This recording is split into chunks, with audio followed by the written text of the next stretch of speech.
खड़ा हो रहा है अमेरिका के सामने और कह रहा है कि जो आप कर रहे हैं हमें बिल्कुल मंजूर नहीं है, गलत कर रहे हैं, अंतरराष्ट्रीय कानूनों की धज्जियां आप उड़ा रहे हैं और हम आपके खिलाफ है, हमारी एयर स्पेस को इस्तेमाल मत करिएगा। कहीं ना कहीं विपक्ष और कई सारे जो एक्सपर्ट है वो भी ये चाहते हैं कि भाई कहीं ना कहीं आप तो स्टैंड लेने की जरूरत आ पड़ी है। क्या आपको लगता है कि यह सही स्टैंड है और सरकार की तरफ से जो भूमिका ली जा रही है उसको लेकर भी आपकी भूमिका क्या होगी? देखिए साहिल जी, अभी आपके जो जो संवाददाता थे उन्होंने भी कहा कि वो अपने घरेलू रीजन की वजह से कोई ऐसा मजबूरन स्टैंड ले रहा है स्पेन, उसका राजनीतिक रीजन होना चाहिए, घरेलू रीजन। देखिए हमारे लिए जो देश हित में जो भी फैसला होगा वो लिया जाएगा, देश हित में फैसला लेना चाहिए। अब दो मुल्कों में लड़ाई हो रही है, उसमें अपने उसमें उसमें हमें क्यों पड़ना है बीच में? हम दोनों मुल्कों से दूर अपने आप को, एक पक्षकार है पीस के, और पीस के पक्षदार होने के नाते हम पीस और अमन की ही अपील कर रहे हैं। हमने ये कहा कि डायलॉग एंड डिप्लोमेसी के द्वारा पीस और अमन कायम होना चाहिए, लेकिन हम किसी के साथ नहीं खड़े हैं इसके, और सिर्फ अमन के साथ खड़े हैं। अब देखिए जो बातें हैं, स्पेन की अपनी मजबूरी होगी, यूके की अपनी मजबूरी, दुनिया में हर जगह प्रोटेस्ट हो रहे हैं, उसकी अपनी अपनी कंट्री की मजबूरी होगी। लेकिन भारत को जो कोलैटरल डैमेज हो रहा है वो भारत की ज्यादा बड़ी चिंता है, इसलिए कि यहाँ कोलैटरल डैमेज 3-4 तरह के हैं। एक तो आप देखिए खाड़ी देश इंपैक्ट हो रहा है, उससे भारत के 1 करोड़ लोग रहते हैं, काम करते हैं, अर्थव्यवस्था, उसके जो इनविजिबल जो बोलते हैं, जो रेमिटेंसेज आता है वो बहुत बड़े $45 बिलियन आता है।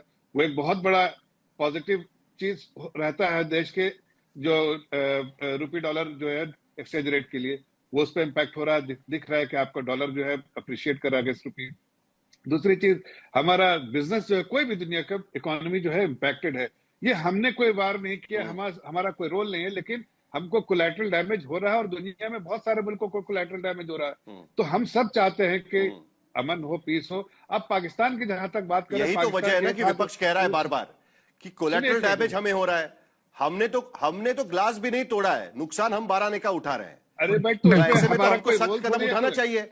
हमें भी तो ट्रंप को पूछना चाहिए कि भाई आप हमें क्यों घसीट रहे हैं इस पूरे मामले में, आपके वजह से पूरे दुनिया को नुकसान हो रहा है। यही तो मुद्दा उठाने की कोशिश चल रही है कहीं ना कहीं। मैं आपसे 2-3 बातें कहना चाह रहा हूँ। देखिए पाकिस्तान का जिक्र बार बार आ रहा है, पाकिस्तान ने मध्यस्थता की, पहले मध्यस्थता तो कर ही नहीं रहा है, वो एक पोस्टमैन का जॉब कर रहा है, लेकिन वो भी दोनों हाथ में क्या लेके जा रहे हैं? एक हाथ में इधर से आग, दूसरे हाथ में उधर, दोनों हाथ में आग पकड़ के रखा है। जो 15 पॉइंट कंडीशन डाले हैं, जो वो बिल्कुल एक्सेप्टेबल नहीं होगा ईरान को, डे 1 से सबको मालूम नहीं होगा। जो ईरान ने 5 पॉइंट डाले हैं, जो डिमांड डाले, वो अमेरिका को एक्सेप्ट नहीं होगा। तो ये जो है बेतुकी बातें कि मध्यस्थता कर रहा है, टीवी में चल रहा है, वहां उनकी तो कोई हैसियत ही नहीं है। वो आपस में आके चर्चा कर रहे होंगे जरूर, लेकिन कोई मध्यस्थता कुल मिलाकर हल्का लाऊंगा। जो मुझे समझ में आ रहा है, सैयद जफर इस्लाम यह कहने की कोशिश कर रहे हैं कि भाई आज की स्थिति में कोई किसी की सुनने वाला है नहीं, बेवजह मध्यस्थता करने की कोई मतलब नहीं। आप डोनाल्ड ट्रंप को जानती, सभी पूरी दुनिया डोनाल्ड ट्रंप को जानती है, वो किसी की सुनने वाले हैं नहीं। ओमान नहीं कर पाया, कहां कौन कर पाएगा? उससे अच्छा बेटर है कि हम सबसे दूर खड़े रहे और अपनी भूमिका निभाते रहे, ये कहने की कोशिश कर रहे हैं। साहिल जी, बीजेपी के प्रवक्ता कह रहे हैं कि जो देश हित में होगा प्रधानमंत्री वो करेंगे। प्रधानमंत्री बता ही नहीं रहे कि देश हित में वो करना क्या चाहते हैं। लोकसभा में, राज्यसभा में चर्चा नहीं हुई है, एक तरफा 25 मिनट का राजनीतिक भाषण हुआ और चुनावी राज्यों की तरफ प्रधानमंत्री रवाना हो गए, देश को नहीं पता। मध्यस्थता की बात हो रही है तो पता लगता है देश के प्रधानमंत्री मोदी जी ट्रंप से फोन पे बात करते हैं और न्यूयॉर्क करते तो मोनोटोनी हो जाएगा आपके लिए। लोग जनता देखेंगे आप एक ही चीज रोज रिपीट करते रहते हैं। न्यूयॉर्क टाइम्स में कोई खबर से पता लगता है कि ट्रंप और मोदी के बीच में मध्यस्थता एलन मस्क कर रहे हैं। शर्म की बात है, एलन मस्क को बीच में फोन पर लाने का जिसका प्रयास था, मोदी जी ने प्रयास किया या ट्रंप का प्रयास था? ने कह दिया कि कोई नहीं था बीच में। तो मोदी जी मैं सिर्फ क्लैरिटी देना चाहता हूं इस बात को लेकर। एक मिनट अलकालाम भाई, देश की ministry of external affairs Bharat सरकार के तरफ से साफ शब्दों में कहा गया कि एलन मस्क उस कॉल में नहीं थे। नहीं, न्यूयॉर्क टाइम्स, मैं फिर कह रही हूँ, झूठ का पुलिंदा ये सरकार धोखे में रखती है। प्रधानमंत्री खुद बोल दे एलन मस्क नहीं थे, न्यूयॉर्क टाइम में छपता है, आप कहते थे नहीं। छोड़ दीजिए, मैं फिर कहूंगी, ईरान की ताकत को कम आंकने का काम इजराइल अमेरिका ने किया है। भरोसा करके भारत को उसका नुकसान उठाना पड़ रहा है। अगर हमने इजराइल और अमेरिका पर भरोसा ना किया होता, जिन्होंने ईरान की ताकत को कम करने आंकने की गलती कर दी है, उसका खामियाजा आज भारत को ना भुगतना होता। आज आप कह रहे पाकिस्तान जो है मध्यस्थता नहीं कर रहा। भाजपा के प्रवक्ता खिसियानी बिल्ली खंबा नोचे, कह रहे पोस्टमैन की भूमिका कर रहा है पाकिस्तान, और आपके विदेश मंत्री कहते हैं वो तो दलाल है। अरे वो दलाल, आज सच्चाई ये है कि अमेरिका हो, वो इजराइल हो, वो पाकिस्तान में बैठकर शांति के लिए प्रयास कर रहे हैं। अब भारत को समझ नहीं आ रहा हड्डी उगले या गले में हड्डी निकले क्या है, क्योंकि या तो शांति के प्रयास जो भी हो रहे हैं नहीं हो रहे उसमें वो भूमिका निभाएं तो शांति के लिए आगे बढ़े, या उन प्रयासों को वो सैयद फेल जफर करते इस्लाम, हैं और खिसियानी पीछे बिल्ली हट खंबा जाएं। नोचे। तो आज बहुत बड़ी सैयद मुश्किल जफर इस्लाम, जवाब दीजिए। ऑपोजिशन को दिख रहा है कि यहाँ पर देश दुनिया के एक मिनट बीच में मत बोलिए। ठीक है, ठीक है, अलका लांबा जी जरा बोलने दीजिए उनको। आप बड़ा आरोप लगा रही है कि अंगूर खट्टे हैं, एक तरीके से आप उस तरीके का आरोप लगा रही है। अंगूर खट्टे हैं उसी तरीके का आरोप आप लगा रही है, जरा जवाब देने दीजिए उनको। ठीक है, सैयद जफर इस्लाम। पूरे दुनिया ने देखा है कि अरे बीच में मत बोलिए भाई। ठीक है, ठीक है, ठीक है, जफर इस्लाम जी जवाब देंगे। पूरी दुनिया के चलिए, चाहे कोई भी कंट्री हो, सबसे भारत की चुनावी बातचीत हो रही है। अरे लेकिन और अरे बीच में मत बोलिए ना, एक ही चीज बोलती रहती है। अलका जी जवाब सुन लीजिए, अलका जी जवाब सुन लीजिए प्लीज, रैलियों में बोलेंगे लेकिन सदन में आधिकारिक रूप से फीडर डॉन कीजिए इसका, नहीं तो मैं भी इनको बोलने नहीं दूंगा। अलका जी आपकी बात समझ में आ गई, अब जवाब देने दीजिए, अब जवाब देने दीजिए। चलिए, ठीक ऐसा है कि जफर इस्लाम जी, भारत ऑपोजिशन पार्टीज तो न्यूयॉर्क टाइम्स से गाइड होती है ना, ऑपोजिशन पार्टी तो वाशिंगटन पोस्ट से होते हैं ना।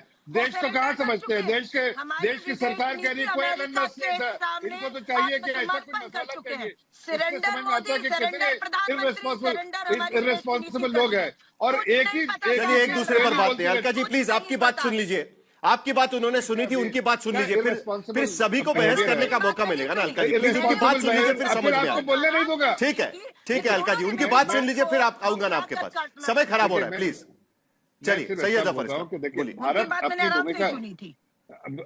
अपनी भूमिका निभा रहा है, भारत अपने हितों की रक्षा कर रहा है। भारत जो है पक्षदार है, बहुत क्लियर कर दिया कि हम सिर्फ पक्षदार है पीस के, और पीस गवर्नमेंट की, जिससे प्रधानमंत्री जी की बारी अभी भी बात हो रही है। देखिए सलमान नहीं, अरे यार इनको बोलने की बीमारी है क्या?